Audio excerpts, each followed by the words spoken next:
santé, donc programme 2025, qui s'intitule Développer et utiliser de nouveaux outils technologiques, technologies et solutions numériques pour une société en bonne santé.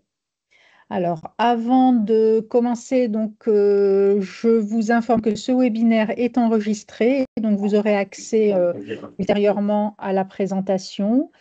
Je vous demande de bien penser à désactiver vos micros et éventuellement les caméras aussi pour fluidifier la circulation de l'information.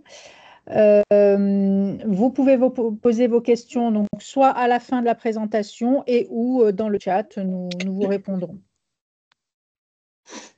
Donc tout d'abord, quelques mots sur le point de contact santé et ensuite je donnerai aussi quelques grandes lignes très générales du programme Santé 2025.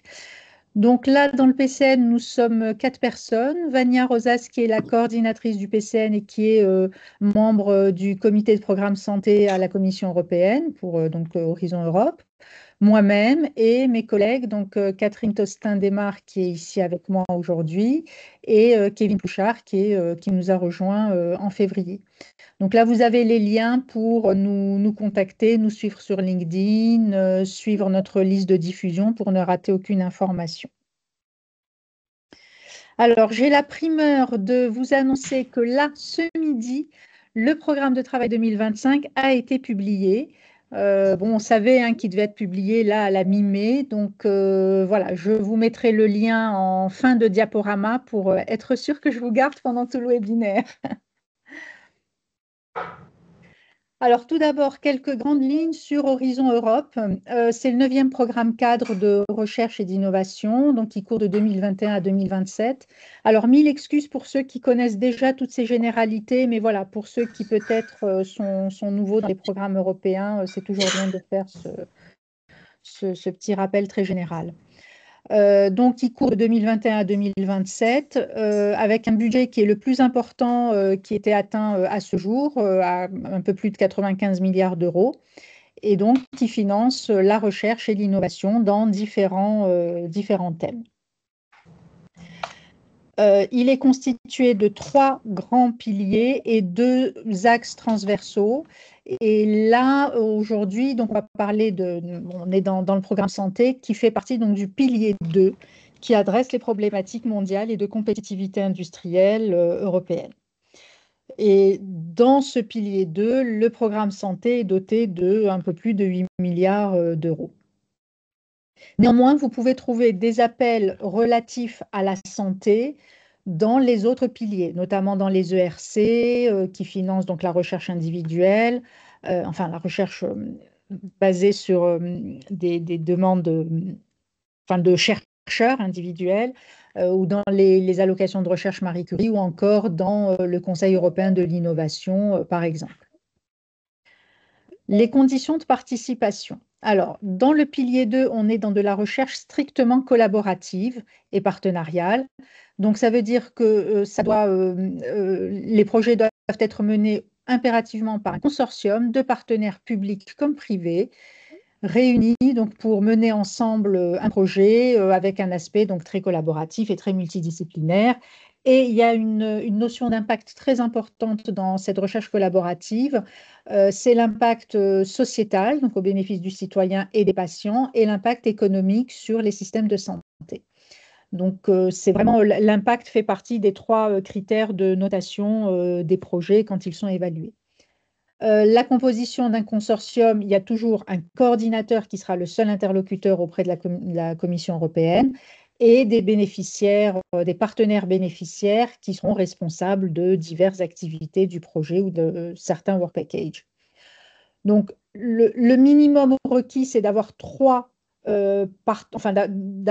entités légales répartis parmi les pays membres de l'Union ou les pays associés, au minimum un pays membre et des pays membres et associés pour le reste du consortium.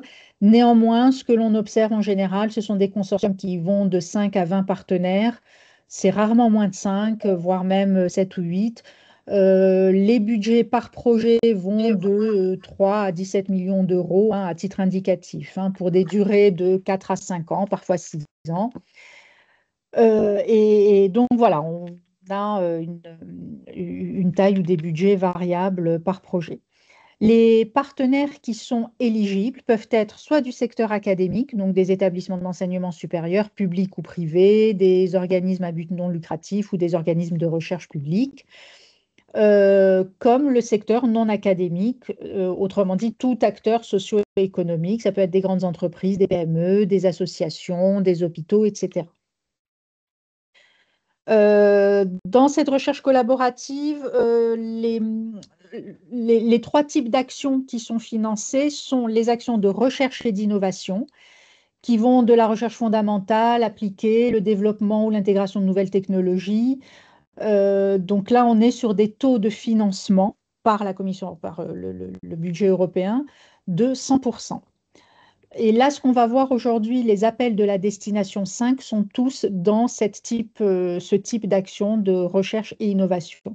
Mais il peut y avoir aussi des appels qui financent strictement de l'innovation.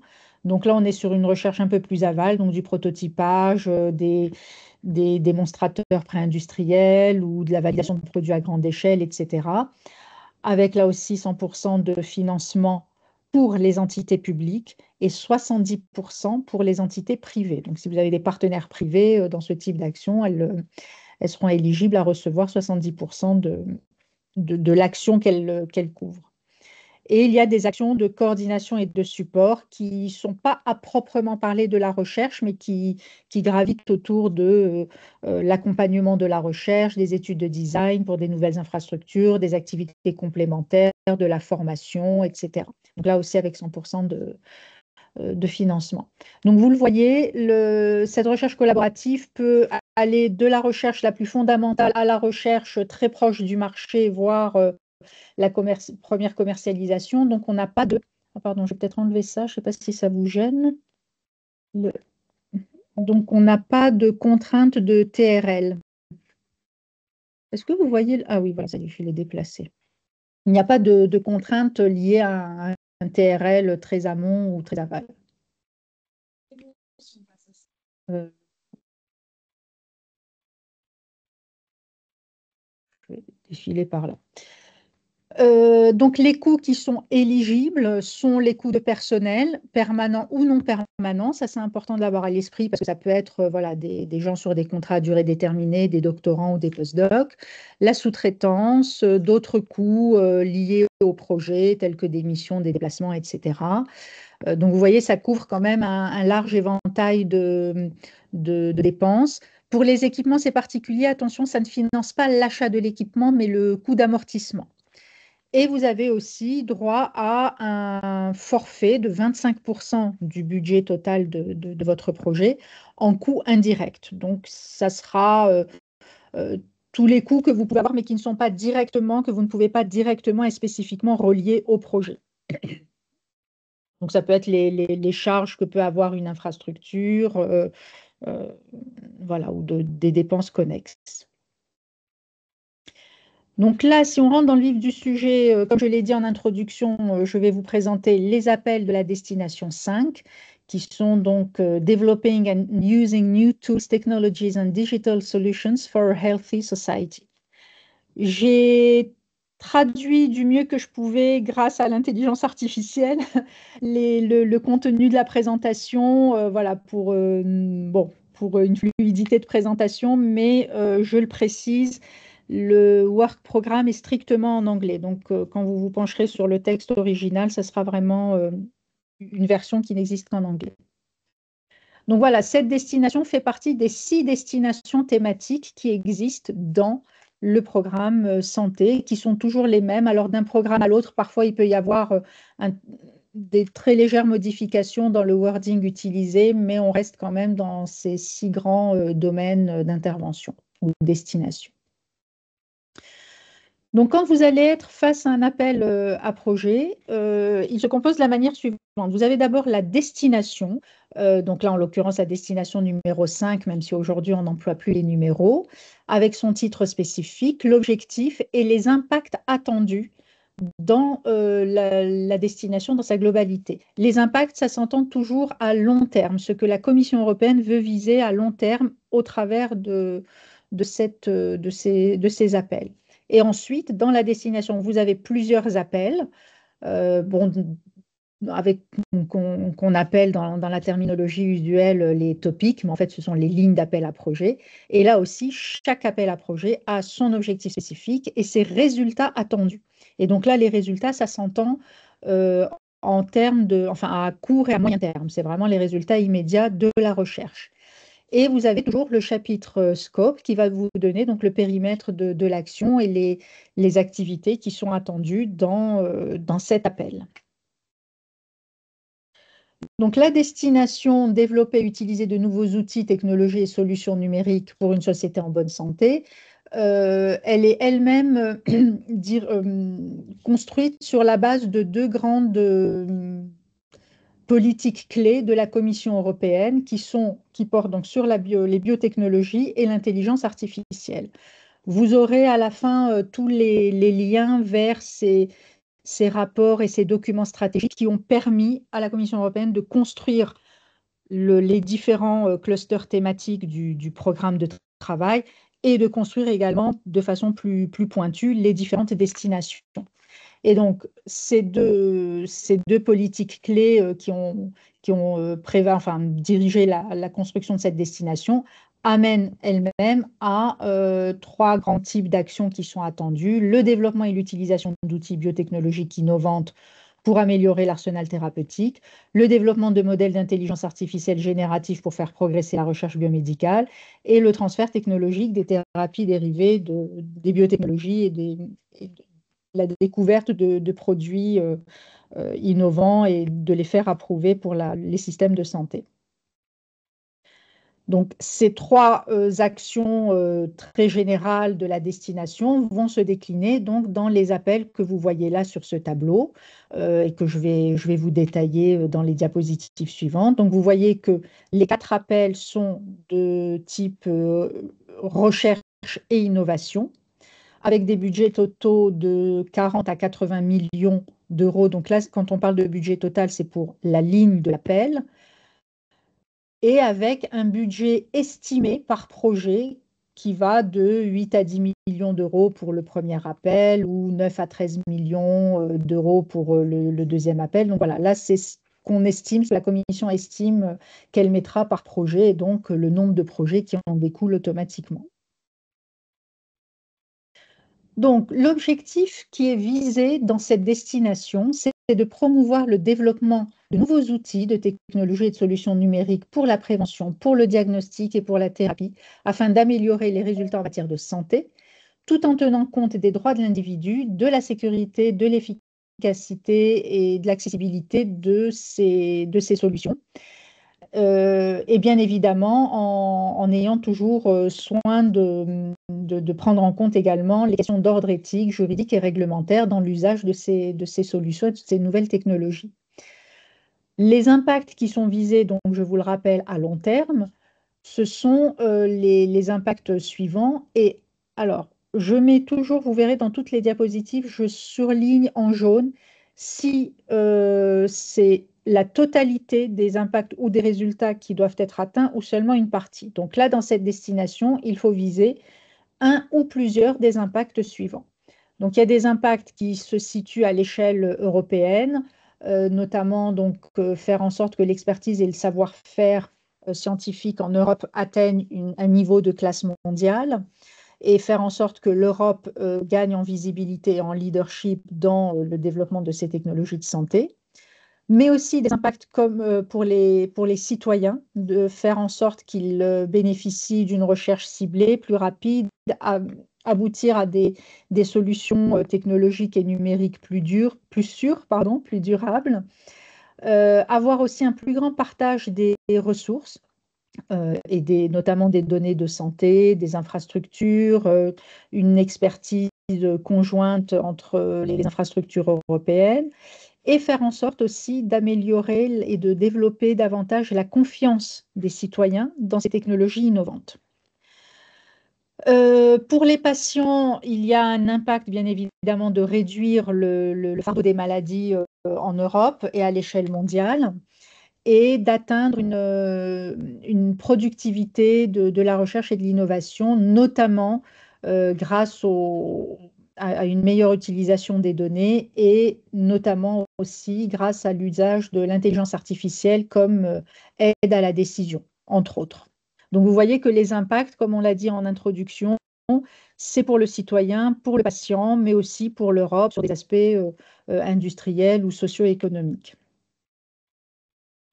Donc là, à chaque fois, je vous mets après la destination, la présentation globale de la destination, et vous le verrez après chaque appel, les notes. J'ai simplement remis les notes de bas de page pour que vous ayez accès aux documents stratégiques de référence. Alors, il y a un point particulier qu'il faut avoir à l'esprit pour cette destination. Alors, pour la plupart les 3 premiers appels que nous allons voir, l'Europe encourage plus que fortement les collaborations avec les Joint Research Centers. Donc là, en fait, la manière dont ça va se passer, c'est que quand un projet sera sélectionné pour être financé, alors c'est les JRC et la Commission européenne qui se rapprocheront des porteurs de projets, là où il y a matière à promouvoir ces collaborations. Et un autre point important à avoir à l'esprit, il y a une exclusion qui est très stricte dans toute cette destination, c'est les entités qui sont considérées comme haut risque, des fournisseurs à haut risque, fournisseurs de solutions digitales, de solutions de cybersécurité. Voilà, il y a un certain nombre d'entités qui sont considérées comme à haut risque vis-à-vis de la recherche et de l'innovation européenne et qui seront à exclure. Donc là, vous aurez aussi accès à cette liste au travers de cette référence que je vous ai mise là. Alors, le premier appel, Enhancing Cell Therapies with Genomic Techniques. Alors, premièrement, dans cet appel, donc vous avez à chaque fois les dates d'ouverture des appels, hein, ça sera le 22 mai, date d'ouverture, 16 septembre, date limite de candidature. Donc, je vous ai mis en rappel le budget total et le budget par projet à titre indicatif. Alors, dans cet appel, la Commission européenne a entrepris une approche portefeuille, c'est-à-dire que les projets seront classés bien évidemment par leur ordre de classement selon les 3 critères d'évaluation, donc l'impact, l'excellence scientifique et l'implémentation, mais aussi par rapport ils feront en sorte qu'il y ait que chaque champ thérapeutique ou champ pathologique et thérapeutique soit pris en compte. C'est-à-dire que dans chaque domaine thérapeutique, le classement sera fait au meilleur. Enfin, je ne sais pas si je m'explique bien. Le but, c'est que l'ensemble de ces champs thérapeutiques soient couverts et qu'il n'y ait pas plusieurs projets dans un seul champ thérapeutique. Donc voilà, ils prendront en compte la répartition de l'ensemble des projets classés et évalués par rapport aussi à ces domaines thérapeutiques. L'objectif dans cet appel, c'est de répondre aux limites actuelles des thérapies cellulaires, notamment, et en particulier sur la sécurité, assurer la sécurité du patient, l'effet thérapeutique souhaité, les flux de fabrication, grâce à l'ingénierie génétique et notamment de l'édition de gènes. Les résultats attendus, là, vous devez viser plusieurs attendus, donc pas forcément tous. C'est que pour les scientifiques, ils puissent disposer d'outils leur permettant de concevoir des cellules avec les caractéristiques souhaitées. Pour les développeurs de produits pharmaceutiques, qu'ils puissent avoir accès à des méthodes et des analyses, des méthodes analytiques améliorées grâce aux technologies. Que les cliniciens puissent accéder à des approches thérapeutiques innovantes. Et enfin, que l'ingénierie cellulaire soit enrichie et ouvre la voie à de nouvelles options thérapeutiques personnalisées. Et les activités qui sont attendues, donc ça c'est ce que vous allez retrouver dans le chapitre Scope ou champ d'application.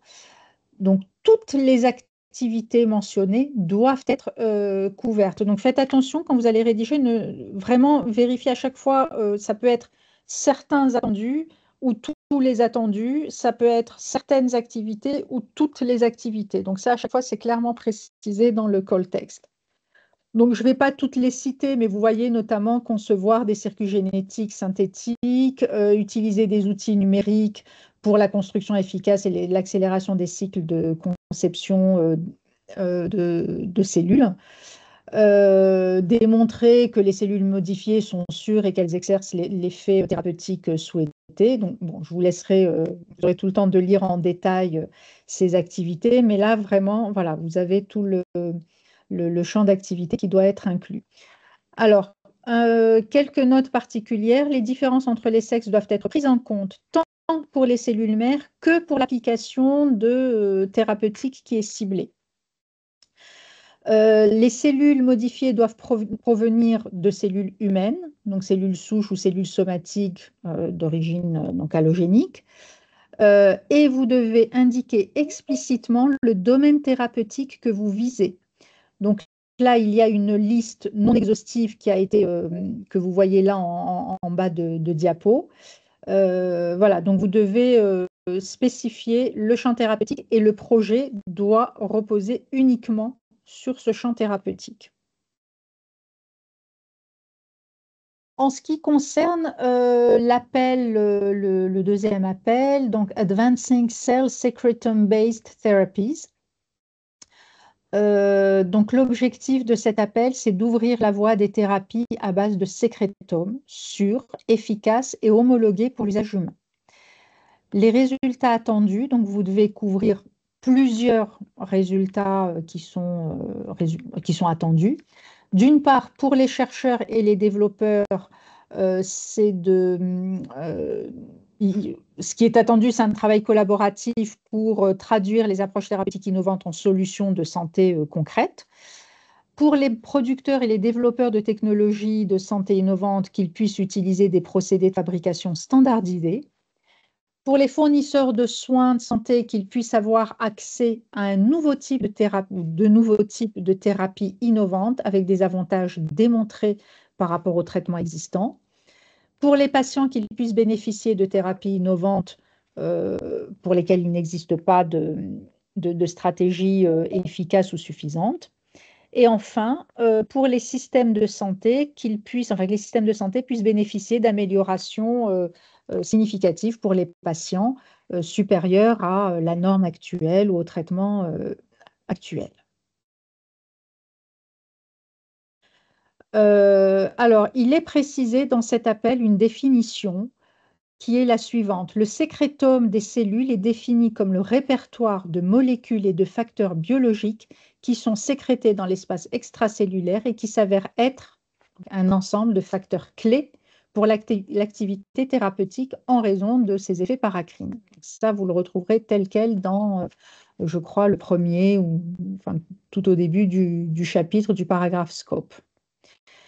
Les activités qui sont attendues. Alors, toutes les activités suivantes doivent être adressées. Une thérapie à base de sécrétome ou le composant bioactif de ce sécrétome, donc ça peut être des vésicules extracellulaires, des facteurs trophiques, des organelles, de l'ARN, etc., doivent avoir été caractérisées. Et l'activité thérapeutique doit avoir déjà été démontrée dans des modèles précliniques pertinents. Et ça peut porter sur tout type de cellules humaines. Les activités pour les approbations réglementaires et éthiques. Donc, cela peut comprendre la caractérisation complète, les méthodes analytiques normalisées de votre sécrétome ou des bioproduits, y compris donc en vous aidant d'approches in silico, l'usage d'organoïdes, d'organes on chips ou de microfluidiques. Donc, tout ce qui vous permettra d'avoir cette approbation réglementaire et éthique. Et enfin, établir un protocole de fabrication ou de production pour le sécrétome sélectionné ou pour ses composants, incluant toutes les étapes de la biogénèse. Et je vous laisse lire tranquillement par la suite le contenu vraiment détaillé. Il y a également, donc là on est sur une liste assez longue d'activités attendues, une définition des critères de qualité pertinents pour la mise en place de production la mise en place d'un processus de production selon les bonnes pratiques de fabrication, les GMP en anglais, donc pour les essais cliniques de ces thérapies. L'exécution de toutes ces activités doivent être vraiment menées en étroite collaboration avec les autorités compétentes pour les essais cliniques. Il est attendu la conduite d'un essai clinique randomisé interventionnel de phase 1 et 2, démontrant l'innocuité et l'efficacité du traitement. Vous devez fournir au plus tard au 12e mois, ou à 12 mois, la documentation nécessaire, donc les Standard Operating Procedures, pour la production conforme au GMP, et au plus tard à 24 mois, le dossier de médicament expérimental, ou l'IMPD en anglais, qui vous permettra d'obtenir l'approbation réglementaire pour vos essais. Donc l'objectif, là, dans cet appel, c'est de finaliser les essais cliniques de phase 1 et de phase 2 durant le projet. Et en option, si c'est essentiel, le travail devra également inclure une étape d'ingénierie du sécrétome afin d'atteindre le profil souhaité. Donc, cependant, ce qui est exclu, c'est les modifications génétiques de vos cellules, de vos sécrétomes. Ce qui est exclu également, c'est d'utiliser votre sécrétome simplement comme transporteur d'une molécule thérapeutique. Donc, il n'y a pas de, je l'ai gardé en anglais, exogenous loading. Voilà, ça, ce n'est pas considéré comme vraiment l'usage du sécrétome ou du produit du sécrétome. Et vous devez préserver le mode d'action principal et rester dans les limites de substances d'origine humaine. Là aussi, on a une mention sur les différences de sexe qui doivent être prises en compte, aussi bien sur le plan strictement d'origine des cellules mères que pour les applications ciblées. Et il y a aussi une mention particulière qui est de privilégier les affections qui touchent des populations, des larges populations de patients ou qui représentent un fardeau vraiment très élevé pour les systèmes de santé. Voilà. Donc là, vous avez aussi les références vers les guidelines et les documents stratégiques utiles pour cet appel en particulier. Et là aussi, il y a une collaboration avec les JRC qui est attendue. En ce qui concerne donc on est là au deuxième appel, Leveraging Multimodal Data to Advance Generative Artificial Intelligence Applicability in Biomedical Research. Donc l'objectif ici, c'est de faire progresser la recherche et fournir de nouvelles preuves sur la façon dont l'IA générative contribue à la recherche biomédicale. C'est aussi d'assurer une applicabilité vers une médecine plus prédictive et plus personnalisée, toujours bien évidemment en assurant les meilleures conditions d'utilisation et les exigences vis-à-vis du patient, mais aussi en termes de formation des chercheurs à l'usage de l'IA générative, et combler les lacunes existantes dans la recherche biomédicale en matière d'IA générative. Donc les résultats qui sont attendus, donc là tous les résultats attendus doivent être couverts dans adressés dans votre proposition. Donc les chercheurs, y compris les chercheurs cliniciens, doivent avoir accès à des modèles d'IA générative robustes, fiables et éthiques, capables de faire progresser efficacement la recherche biomédicale vers une médecine prédictive et personnalisée. Les chercheurs, y compris les chercheurs cliniciens, doivent savoir comment utiliser ces modèles d'IA génératifs pour synthétiser de l'information scientifique, utiliser des données multimodales à grande échelle et savoir comment appliquer les précautions nécessaires pour fournir de nouvelles connaissances et de nouvelles découvertes scientifiques de rupture. Et plus généralement, la communauté scientifique doit bénéficier de méthodologies avancées pour évaluer la validité et l'application de ces modèles d'IA, qui soient précis, transparents, traçables et explicables. Donc vraiment, tout ça doit être, vous devez avoir ces résultats voilà, vraiment couverts dans votre proposition. Alors là aussi, il y a une définition qui est indiquée dans le texte. L'IA générative est une technologie d'IA qui génère différentes formes de contenu, tels que du texte, des images, des sons, des codes, euh, notamment pour la programmation ou le séquençage de gènes. Et vous avez donc le lien qui peut vous guider dans, voilà, si vous avez un doute sur ce que vous pouvez considérer comme IA générative ou pas. Les activités attendues, donc là, toutes les activités suivantes doivent être adressées. Développer de nouveaux modèles d'IA générative pour divers domaines médicaux et ou indications thérapeutiques, basés sur l'utilisation de données à grande échelle, complexes et multimodales. Donc, je vous ai mis entre parenthèses, ça peut être l'imagerie médicale, la génomique ou d'autres données moléculaires, les dossiers médicaux notamment.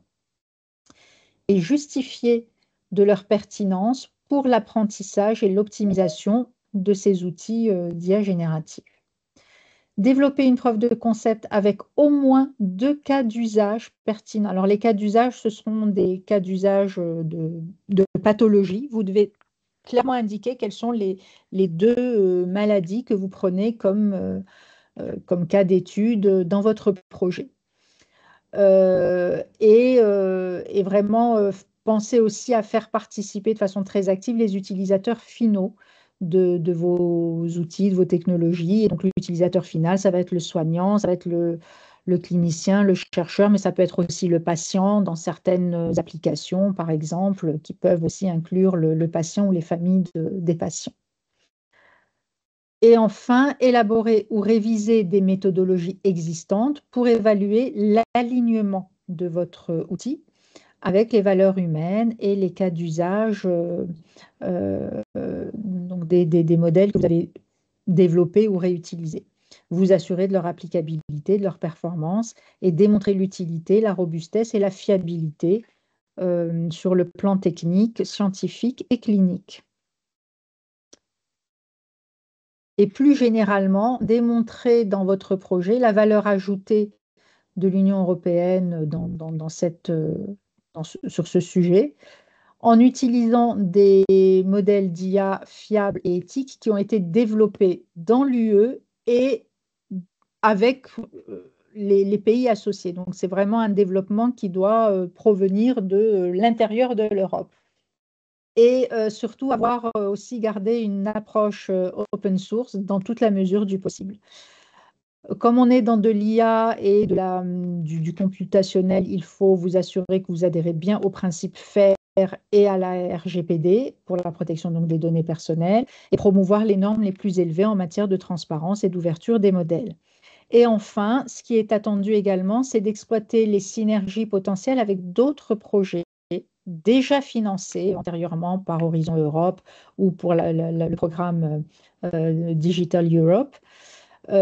Ou par les partenariats en santé. C'est-à-dire ce que veut voir la Commission européenne, c'est que quand elle finance un projet, ultérieurement, ce projet rentre à son tour dans des synergies avec des actions, avec de nouvelles actions. Donc voilà, vous avez à chaque fois dans le call text des exemples d'infrastructures ou de projets qui sont tagués, qui sont identifiés. Et donc, charge à vous de vous rapprocher de ces projets. Et bien évidemment, le PCN peut vous aider aussi à les identifier. Donc là, toujours les notes vers les documents de référence qui pourront vous aider. Ensuite, eh ben, je crois qu'on arrive déjà au dernier appel. Boosting the translation of biotech research into innovative health therapies. Alors, en préliminaire, il y a des conditions particulières à cet appel que vous ne retrouverez pas dans ce qu'on vient de voir. Premièrement, afin de prouver que le produit expérimental est prêt pour les essais cliniques, les propositions doivent fournir la preuve d'une approbation réglementaire dans l'UE déjà en place pour l'étude clinique de phase 1. Donc, au moment où vous déposerez votre projet, vous devez déjà avoir cette approbation. La contribution proposée de l'Union européenne destinée aux PME, aux partenaires PME qui sont fortement encouragés et même attendus dans cet appel, doit représenter au moins 50% de la contribution totale au projet.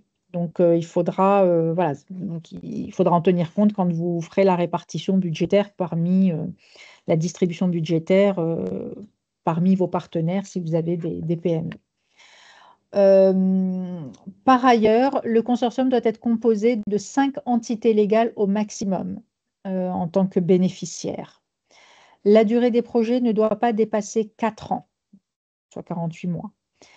Et les propositions qui seront admissibles dans cet appel et qui seront, qui auront les scores nécessaires pour être recevables, pourront bénéficier également du saut STEP. Donc, c'est en fait un saut d'excellence qui permet au projet d'obtenir soit des financements alternatifs si le projet est très bien noté, mais que le budget était insuffisant pour le retenir, ou carrément d'avoir des financements cumulatifs.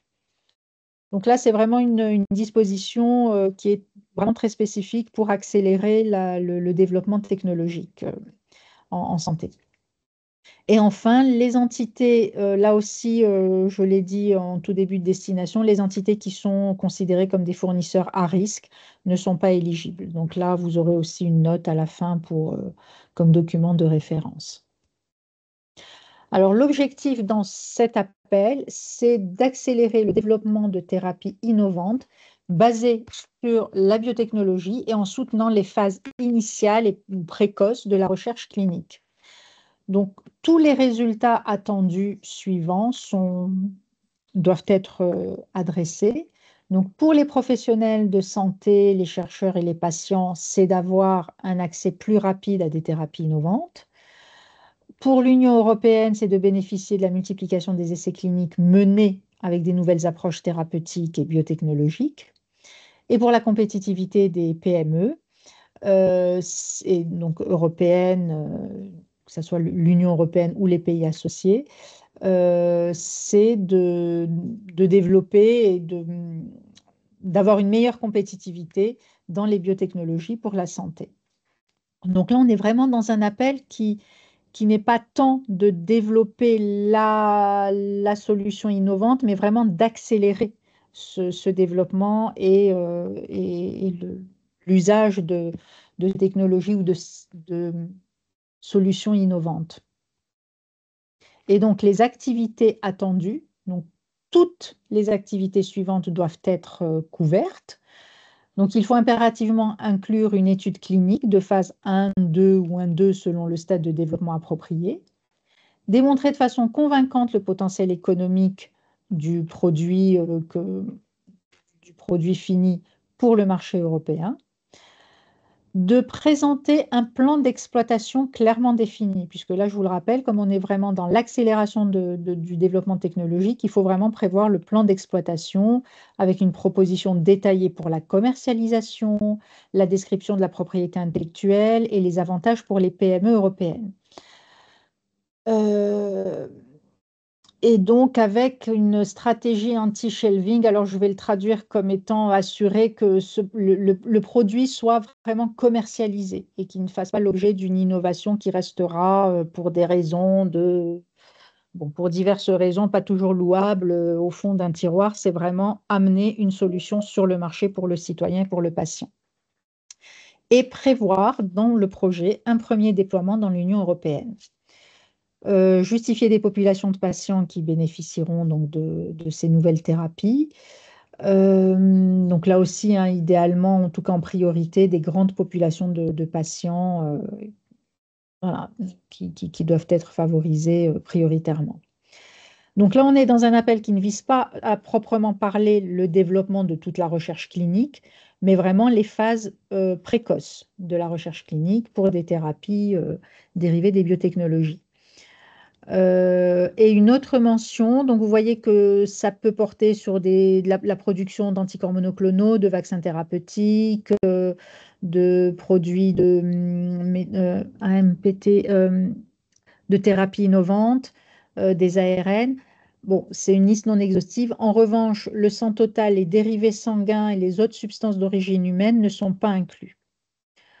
Et une collaboration absolument requise avec des PME, des universités, des cliniciens. Donc le but, c'est vraiment de rassembler les différents acteurs de la recherche, de l'innovation, et aussi donc une collaboration avec des infrastructures européennes adéquates. Donc là, vraiment, le partenaire industriel ou entrepreneurial est vraiment requis. Et là aussi, donc les textes de référence qui pourront vous aider. Donc là, j'en ai fini avec les appels.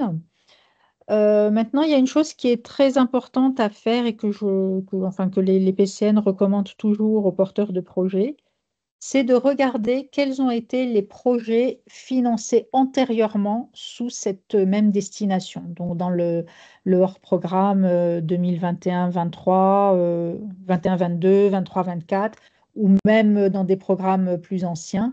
Donc, vous allez sur le portail Cordis, vous faites une recherche donc vous pouvez indiquer vraiment l'intitulé de votre destination. Vous voyez Tools, Technologies, Digital Solutions. Et là, vous allez trouver, il va vous sortir tous les projets qui ont été financés sous cette destination dans les programmes antérieurs.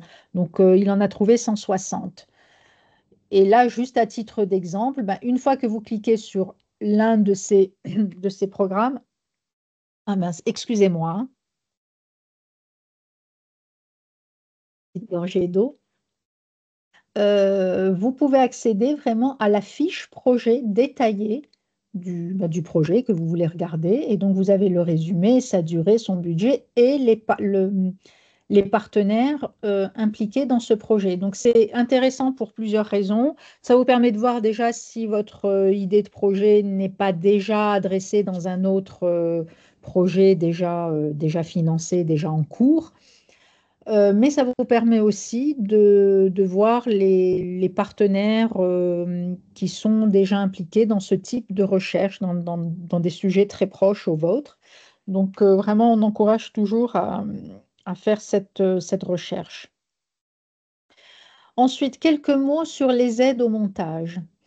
Alors, pour les entreprises, il y a une aide qui s'appelle le diagnostic partenariat pour les projets collaboratifs des entreprises, donc Diag PTI, qui est opéré par BPI France et qui vise à faciliter l'accès des entreprises aux projets collaboratifs européens. Donc, en pratique, c'est une subvention qui va couvrir 50% d'une prestation d'un expert ou d'un cabinet de conseil. Elle peut atteindre jusqu'à 25 000 euros si l'entreprise est chef de file ou coordinatrice, ou jusqu'à 5 000 euros si l'entreprise est partenaire sans être à la coordination du projet. C'est des dépôts au fil de l'eau, donc voilà, il n'y a pas de contrainte de date limite. Et la réponse est assez rapide, hein, puisqu'on est sur des délais de réponse de 2 semaines. Donc vous avez le site web et puis le lien vers un replay qui présentait ce dispositif. Ensuite, pour les acteurs académiques, il y a un programme de l'ANR qui s'appelle MRSEI, donc pour montage de réseaux scientifiques européens ou internationaux. Donc là, c'est destiné strictement aux porteurs de projets, c'est-à-dire c'est vraiment si vous êtes coordinateur et coordinateur en France, bien évidemment, c'est une subvention qui peut aller jusqu'à 35 000 euros et que vous pouvez utiliser sur une durée totale de 24 mois et qui permet de financer de la communication, des missions pour aller rencontrer vos partenaires potentiels, pour organiser des ateliers, des consortiums, donc vraiment du réseautage. Et vous pouvez, jusqu'à hauteur de 10 000 euros de cette enveloppe globale, euh, financer une prestation de service, là aussi, auprès d'un cabinet de conseil pour vous aider dans le montage ou dans la rédaction du projet. Alors là, malheureusement, les dates de candidature ne sont pas, enfin, le calendrier n'était pas coordonné avec celui des projets européens. Néanmoins, on vous a quand même mis le lien pour que vous puissiez voir la composition de ce dossier, les conditions de participation. Vraiment, on encourage très très vivement à aller à cet appel MRSEI parce que ça aide beaucoup pour la composition de votre futur consortium. Et il faut savoir qu'il y a une évaluation. Quand vous déposez votre projet au MRSEI, vous déposez déjà donc un draft du projet scientifique que vous allez déposer à l'Europe. Et ce draft donc est relu et évalué par les pairs. Donc ça vous donne aussi une évaluation scientifique de votre idée. Donc c'est aussi intéressant à ce titre-là. Et enfin, pour terminer, quelques ressources. Donc, je vous ai mis là le lien vers le programme de travail qui a été publié aujourd'hui. Là, vous avez quelques liens vers les ressources du PCN. Donc, tout d'abord, le site français Horizon Europe, donc pour le cluster santé, notre page LinkedIn. Je vous invite vivement, si ce n'est pas déjà fait, à vous inscrire à la liste de diffusion pour ne rater vraiment aucun événement et notamment les événements de réseautage.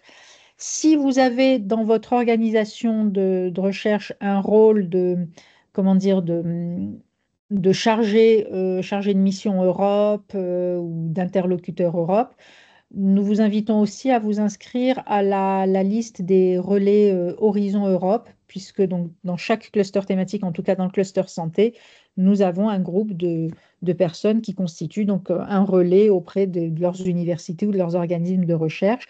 Et on a toutes les 2 semaines environ un Webi-café dans lequel on échange de l'information dans les deux sens d'ailleurs, hein, l'information montante, descendante.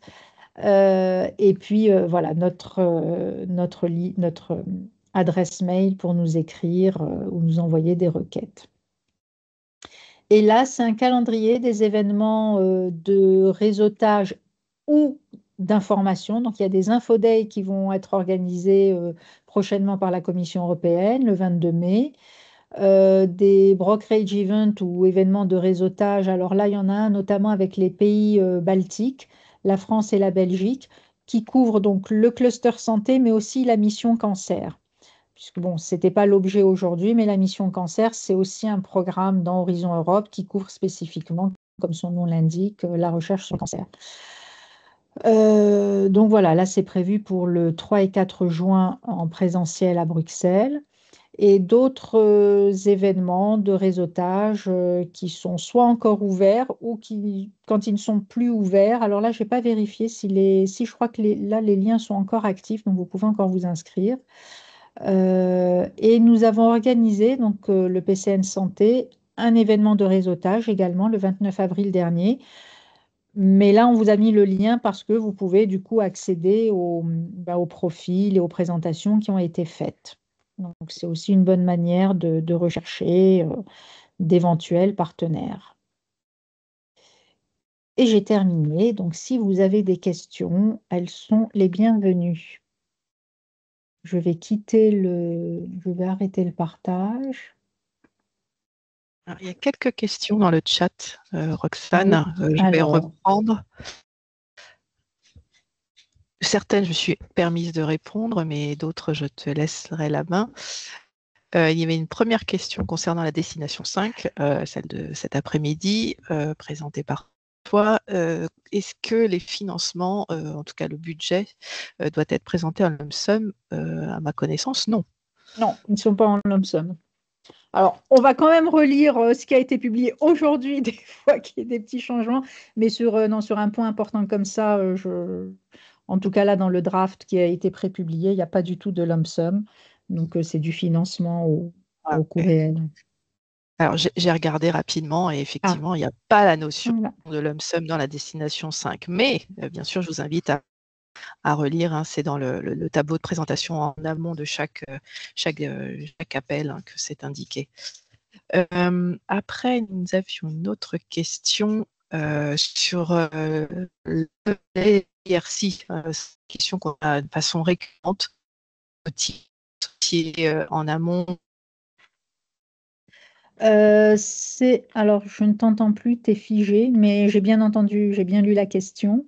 Non, c'est la Commission européenne qui se rapprochera des projets, d'ailleurs c'est spécifié, vous le verrez, des projets qui auront été sélectionnés pour faire cette mise en relation. Néanmoins, moi ce que je conseille, c'est quand même de bien indiquer que vous avez vous avez bien pris en compte cet appel et cette attente de collaborer avec les JRC adéquats par rapport à votre projet. Voilà, c'est bien de spécifier clairement que vous le prenez en compte. Mais c'est effectivement la Commission européenne qui viendra, qui se rapprochera des projets, des porteurs. Ok. Je ne sais pas si je suis à nouveau. Est-ce que je suis toujours figée ou pas? Non, je t'entends et je te vois bouger. Très bien. Question, tu as évoqué l'éligibilité des PME, mais qu'en est-il des grandes entreprises? Alors, les grandes entreprises, elles sont aussi, en tout cas dans certains appels, il est bien précisé companies and PME. J'ai un doute sur l'éligibilité d'être financées parce que si je fais le parallèle avec l'IHI, les PME sont éligibles à être financées, les grandes entreprises sont contributrices d'office au travers de l'IHI. Eh ben, j'ai un doute, je n'ai pas d'exemple en tête avec des grandes entreprises. Catherine, tu as des exemples? Je n'ai pas d'exemple, mais à regarder précisément dans le call, mais je pense qu'elles le sont quand même. On n'a pas cette question dans le cluster santé de contribution de la part des grandes entreprises, parce Non, qu'il n'y a pas cette question de faire d'être membre de FPA, par exemple, ou non, il en n'y a pas effet. du tout ça dans le cluster santé. Donc, à mon sens, elles sont bien éligibles. En tout cas, ce que je peux dire, alors je vais faire une réponse dans l'autre sens, c'est-à-dire qu'il n'y a pas d'exclusion. On voit bien dans les appels, quand il y a certains acteurs qui sont exclus pour des raisons de sécurité notamment, c'est clairement précisé. À aucun moment, on ne voit exclusion de big companies ou de industrial euh, actors. Donc, je suis presque certaine qu'ils ne sont pas exclus. Simplement, c'est vrai que la mention porte toujours sur les small and medium enterprise. Mais je suis certaine à 99% que voilà, les grandes entreprises ne sont pas exclues. Je note quand même la question parce que, bon, Mm. il est fait mention dans certains textes d'appel industrial partners. Donc, voilà, de fait, on comprend qu'ils sont éligibles. Vraiment, juste par acquis de conscience, on posera la question dans les infodays. Voilà, pour pouvoir vous dire à 100% et pas à 99,99. Et toujours une question sur les entreprises, et là, on revient sur peut-être elle être chef de file. Alors, oui, elles peuvent être chefs de file. Néanmoins, on a eu des retours de certains porteurs où, pour des raisons, alors pas parce que c'était des acteurs privés, mais quand c'était des entreprises dont la robustesse, alors sur le plan strictement économique, enfin la fiabilité de l'entreprise, poser question. Voilà, c'est arrivé. Moi, j'ai eu un cas qui nous est remonté par un chercheur de la Commission européenne alors, je ne sais pas comment ça s'est terminé, si le projet n'a pas du tout été retenu ou s'ils ont demandé à ce qu'il y ait un changement de coordination. Mais en tout cas, la question peut se poser par rapport à la solvabilité économique de l'entreprise. Oui, il y a aussi posé, il y a comment on appelle ça, une auto-évaluation de votre capacité financière à Mm. coordonner les projets. Donc, et ça pour les PME, la Commission regarde avec grande attention. Donc il y a cette vérification en auto-évaluation, mais plus précisément, là, il y a d'autres vérifications qui sont faites par la Commission.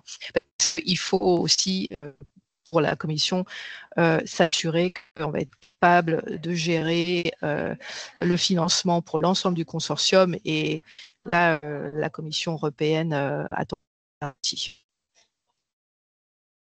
Il ne faut pas que la- le- si l'entreprise n'a pas un degré de maturité assez fort, il ne faut pas que ça mette en péril le projet, les partenaires et elle-même. Donc voilà, par rapport à ça, oui, ça peut arriver qu'il y ait un retour mitigé ou une demande de la Commission européenne. Alors, est-ce que l'aide BPI est fléchée vers certains cabinets de conseil ou si c'est la PME qui décide? À ma connaissance, ça n'est pas fléché, mais je crois, je ne vais pas dire de bêtises, mais il me semble, dans mon souvenir, qu'ils peuvent conseiller.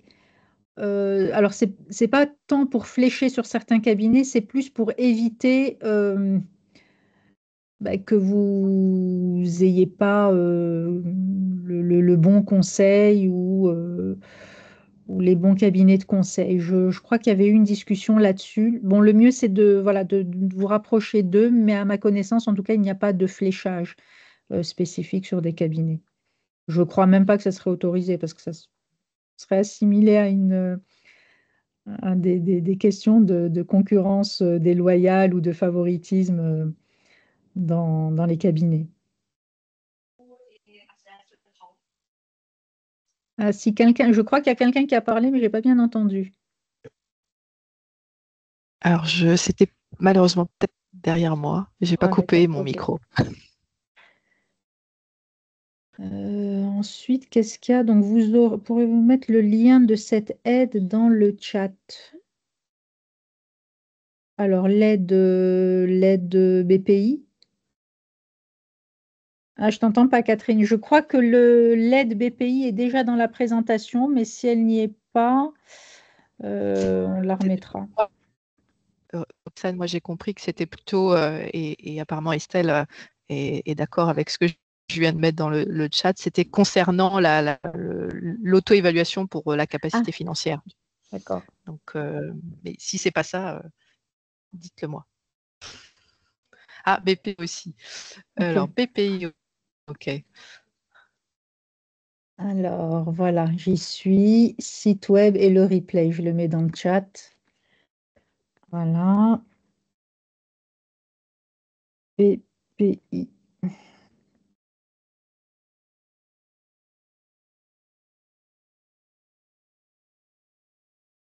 Est-ce qu'il y a d'autres questions côté micro?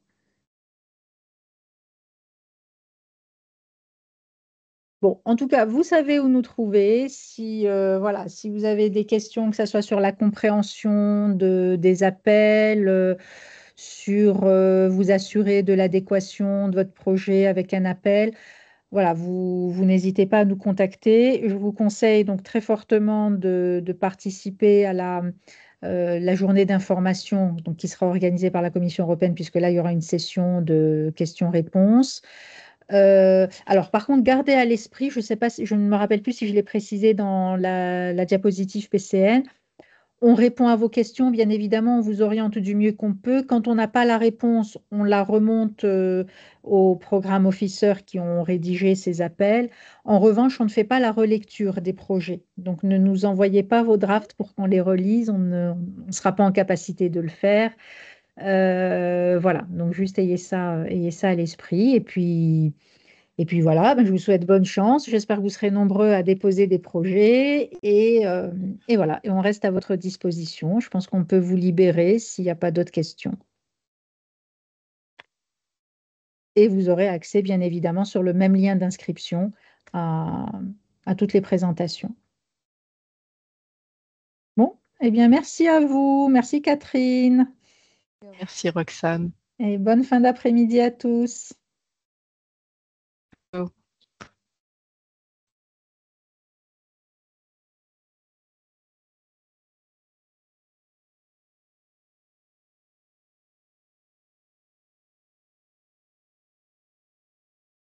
Bon, je ferme et je te rappelle.